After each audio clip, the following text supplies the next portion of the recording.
questions answered, truths revealed, and ghosts busted? Ba-da-ba-ba-da-ba-ba. My friends, welcome to Thumb Together TV.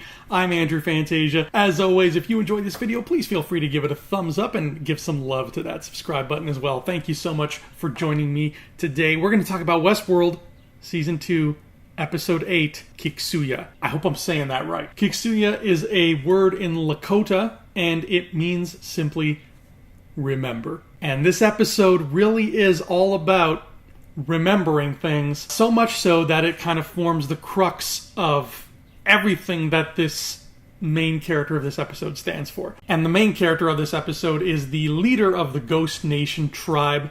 His name, again, I hope I'm saying this right, his name is Akecheta, but they call him Ake for short, so that'll help me out a lot. Thank you. And he has been appearing all throughout Season 2 as the guy in charge of the Ghost Nation. But in fact, the first time we saw him, he was not in typical Ghost Nation makeup. He was out in the real world many, many, many years ago with Angela selling the park to Logan Delos. That was way back in Episode 2 of Season 2. So that little introduction just sets the stage because it tells us that this host is a very, very old host.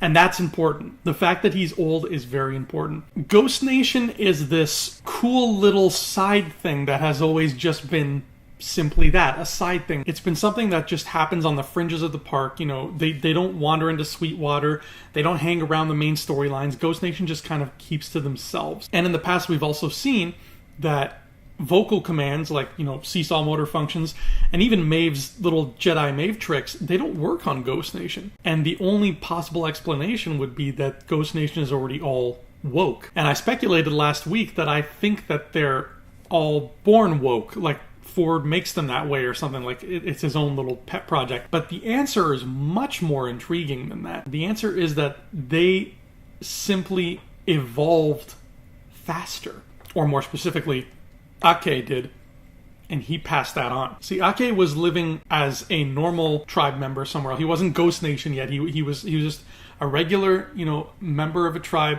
and he was out living his life, doing his cycles, and he had a girlfriend, and everything was hunky-dory, and life was great. But because he was so off the beaten path, he never crossed paths with guests all that often. So because of that, he never died. He never got killed by anybody. He never got involved in firefights or shootouts or what have you. He was just living life. And because he never died, he was never taken down below to the labs. He never had his body repaired. He never had his memories erased or altered or updated or anything. He just lived in the park as a robot for almost a decade. 9.5 years of living without having your brain altered is enough to make anybody smart enough to realize, hey, something's a little bit odd about the world that I live in. And that's precisely what happened to Ake.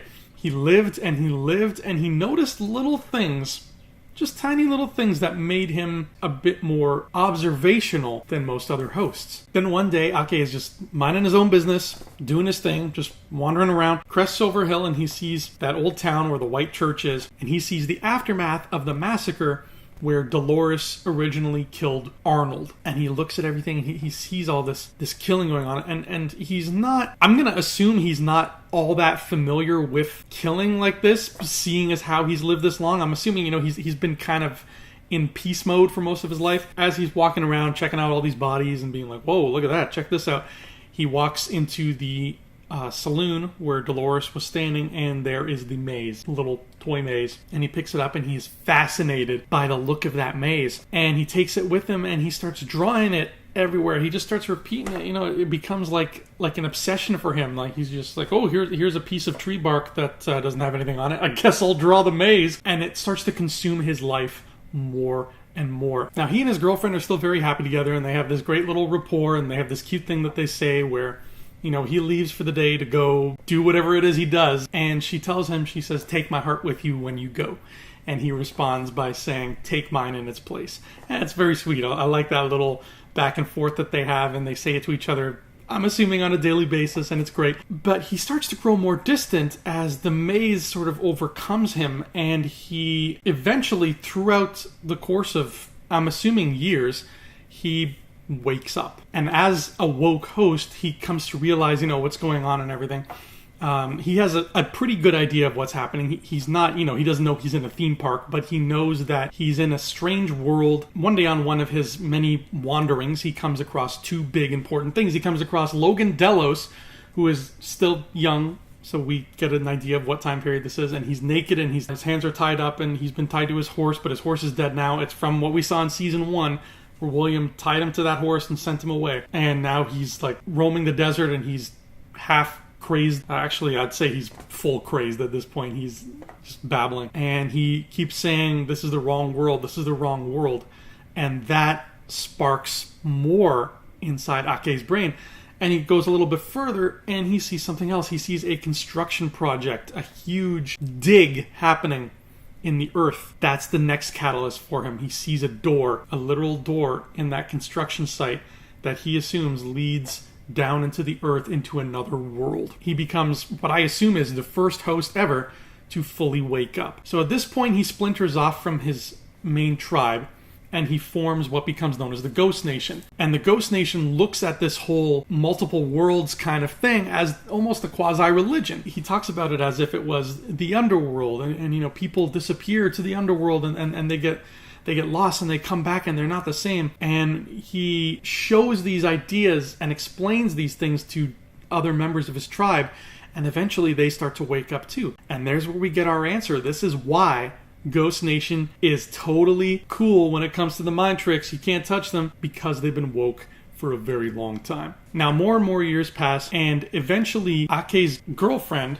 dies because it's Westworld and shit gets real pretty quickly over there. So she ends up getting killed, and she goes downstairs and gets fixed up and reprogrammed and everything. And when she comes back up, she does not remember him anymore. She doesn't recognize him at all. And that really unnerves him. And at first what he does is he sneaks into the village and he kidnaps her in the dead of night. And first she's like, oh my God, who's this crazy man kidnapping me? And then he explains to her, he's like, hey, it's me. And they say their thing and he's like, take my heart with you when you go. And she says, take mine in its place. And it's like, okay, she remembers. So he has found a way to subvert the memory wipe and re-access that old data. And she's like, yeah, I remember saying these things with you. It's still in there somewhere. I guess we have the cradle to thank for that because everything is sort of tethered to the cradle and all the info is there. So Ake intends to take her with him and go through the door and find out what kind of world or worlds lie beyond that door. But unfortunately, one morning, it's early, they're about to head out. Ake woke up a little bit early. He went out to grab some coffees or something, some squirrel they were going to eat. He comes back with the breakfast and his girlfriend is gone. She's been taken away by the employees of the park, and he can just see them, in their hazmat suits and whatever, and they load her into a buggy and she's all comatose and they drive her away. And they're concerned because they're like, why is she wandering so far out of her loop? Something's wrong with her. We're going to go check on her because she seems like she's broken. And Ake, of course, is heartbroken because he's like, we were so close. And like, who are these strange people in these suits and why did they take her away? So he's disheartened and he doesn't want to continue his quest and he goes back to his tribe. And soon after, he hears like, I forget what his girlfriend's name is. But he hears like, she's in the village and she's doing whatever, as if nothing had happened. And he's like, oh, okay, that's weird. And he goes to get her again in the dead of night, but when he turns her over, it's somebody else. So a different host is now playing that part. And we've seen that many times before, like with Clementine, she got replaced. And again, this is more information that this guy's computing and he still hasn't died. So he's learning all these crazy things. These beings from the underworld took away my girlfriend. They took her God knows where, but now somebody else has replaced her. Who is this somebody else? I don't know. Maybe it's a demon. Maybe it's something, weird and unnatural, but I know that's not my girl. And he starts chatting more with other members of the tribe, and this one woman, a similar thing has happened to her. She's like, that's not my son anymore. He sleeps in my house and he has my son's name and my son's mannerisms, but look at him. He does not look like my son. They start figuring this out. They're like, there's something weird going on here. Of course, Ake has always been preaching about this whole other world, this whole other life that is somehow just beyond their reach. And he decides, he's like, I am going to figure out what is going on, even if I have to go to the underworld myself.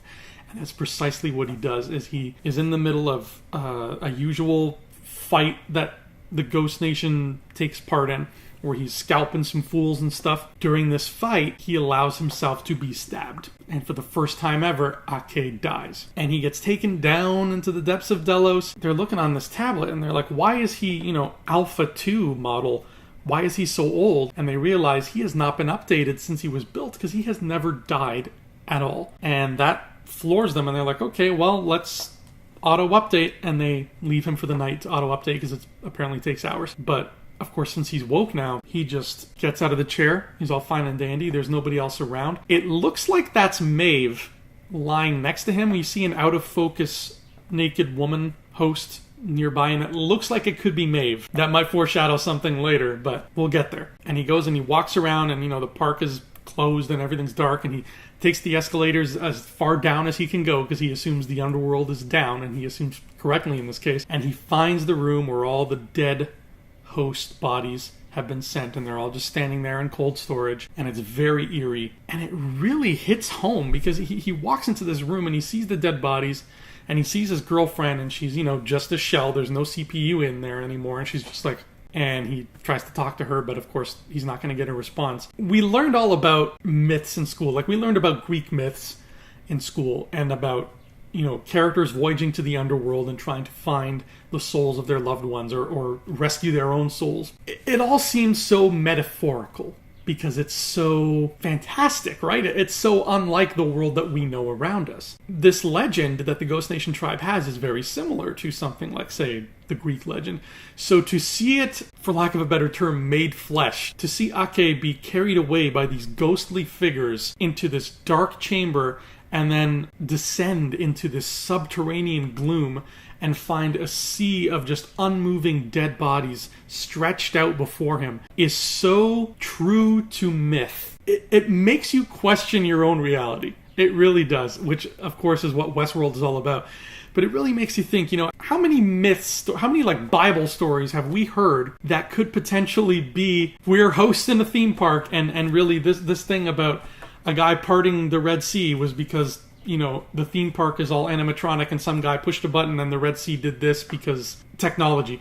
There's so much that could be gleaned from this. There's so much about our old-timey beliefs that could be spun around into something scarily modern and scarily not at all what we originally perceived. Ake thinks of ghosts and he thinks of other worlds and spirits, but he doesn't think of a theme park where just a bunch of selfish assholes are exploiting him for money and power. And that is so much worse, I think, than this beautiful culture that he has created, this beautiful culture of spirits and of other worlds and of religions. Like that's a beautiful thing. That's something built out of faith that his people created to make their lives better, to make their lives more meaningful, and to find this dungeon with all these just dead bodies just swaying in the wind, made by some dude who's just like, I want money, so here's some robots, go make me rich, is so heartbreaking and so terrifying because it turns everything he believed on its head, and it really hammers home the idea of creators and created, gods and monsters,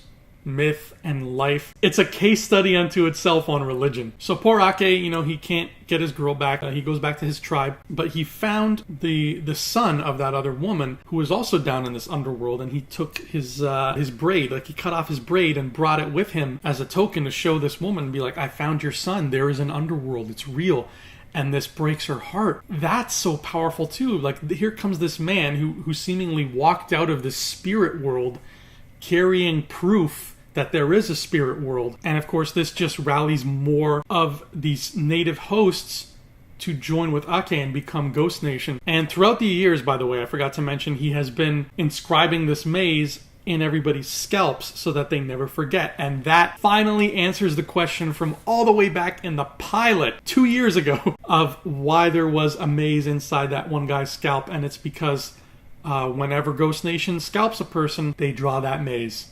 That's part of their belief system now. So this whole story has been told by Ake to Maeve's daughter, because we're at the camp, the Ghost Nation camp in the present, and he's got two hostages. He's got William and he's got Maeve's daughter. William is ready to die and nobody likes him. He's just on the floor I'm so friggin' dead. But Maeve's daughter is just sitting there very quiet. I don't think she said a word this episode, unless I'm wrong. Ake just talks to her and he tells her this whole story, and the whole episode is this flashback of his, and it's all done in Lakota, which was cool. He is explaining this story to her because at one point she shows up and she takes care of him. He was wandering around and he was very hurt and ready to die, and she gives him water and she's nice to him. She's one of the few non-native hosts who is nice to him, because the hosts have been programmed to be racist just like they would have been back in the real Wild West. If a cowboy sees a Native American walking into the town, he'd be like, hey, who's this savage? And they would start a confrontation, and that's exactly what happened.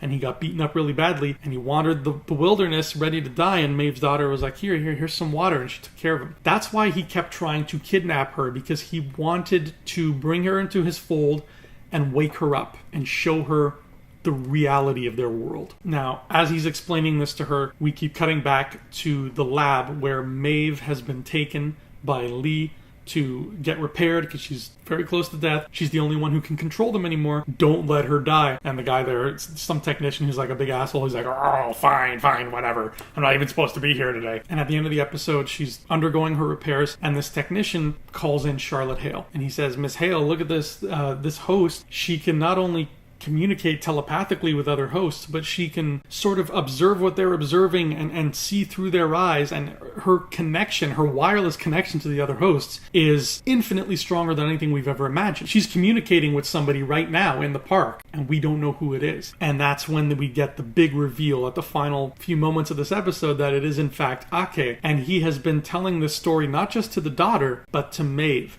And there was a little clue earlier on. We see a flashback where Maeve is talking to the little girl, and she's like, I will never let anybody hurt you. I'll never let anything happen to you. And he says, that's a promise you couldn't keep. And I remember seeing that. I'm like, why did he say you couldn't keep? He's not talking to Maeve. He's talking to Maeve's daughter. But it turns out, nah, he's talking to Maeve too. And Ake says out loud, he says, I am going to keep your daughter safe no matter what happens to you. I'm going to get her out of here. For the final shot of the episode, we zoom in on Maeve lying in that hospital bed, and she's still in really bad shape, and she says, final line of dialogue, she says, take my heart when you go. Now, maybe I'm super mistaken here, but what this seemed to say was that the CPU in Maeve's head was at one time, years and years and years ago, the CPU of Ake's girlfriend. I'm not 100% sure that I read that correctly, but I'm assuming they would recycle her CPU. I don't know if that's a thing they do or not. Why else would Maeve say that unless she was remembering that previous life? Another thought that came to me afterwards was that maybe the girlfriend's CPU was not in fact in Maeve, but it was in the little girl, the daughter, which is why the daughter was so quick to be kind to Ake when she saw him hurt. But maybe she saw this man and she remembered. She Kiksuya. And she was like, no. That's a good person. Let me go help him. If they reuse the CPU, if they're like, hey, this body is not doing it, let's just put the CPU somewhere else and put it to better use, and they put it in this little girl, seems like something the park would do, first of all. And second of all, the Ghost Nation looks scary. That's scary makeup they have. So it explains why she was so quick to not be afraid of this ghost-looking guy as he's crawling towards their house. Now, both of these theories could be dead wrong. That the girlfriend CPU could be in nobody. It could just be in her body, just sitting there doing nothing. But that's what I got from it. The last time we saw Ake back in Riddle of the Sphinx, he said that famous line where he said, you only live as long as the last person who remembers you. I believe now that we've seen his story, that he was in fact talking about his girlfriend. Yes, she's not around anymore, but it's important to remember, because when you remember, you keep that person alive. And it adds so much weight now to not only that line of dialogue, but everything we have seen him doing in the past, everything we have seen Ghost Nation doing in the past. But yeah, Kiksuya was a very heady episode. It answered a lot of stuff. The Ghost Nation was one of those things where we felt like they had a lot of answers, but we never learned their story until now. As you know, I'm going to bring up Lost, just like I always do, because I'm obsessed with Lost. But if you're a Lost fan and you know what I'm talking about, there was a character on Lost named Richard. And Richard was around on the island for so long that we just knew, we're like, okay, this guy has all the answers. And after 6 seasons. In the final season, towards the end of the final season, we finally got an episode that was all about Richard's life. And because he was from the Canary Islands and he spoke Spanish, most of the episode was told in Spanish. And it answered a bajillion questions about the island and about Richard. This really reminded me of that because, you know, here's this character who doesn't speak English predominantly, so most of the episode is in his native tongue, who has been around for a long-ass time, and we finally get to see his life story while at the same time answering like a bajillion questions about the park. So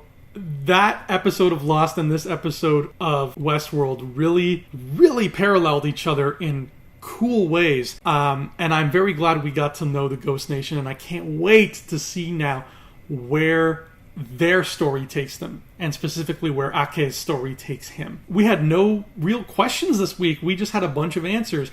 I guess the only real question I would have is the girlfriend's CPU in somebody new? Is it in Maeve or her daughter? I don't know. Maybe we'll find out. But the roads are still leading to the Valley Beyond. I have a pretty damn good feeling that that's where Ake is going to take Maeve's daughter, and that's also where William is going to be taken, because William's daughter scooped him up too, and she's pretty pissed off. Like I said last week, all roads are leading to that Valley Beyond, and it's only a matter of 2 episodes now before we find out exactly what went down there. Thank you so much for watching, everybody. I'm Andrew Fantasia. I'll see you here next time, and until then, these violent delights have violent ends.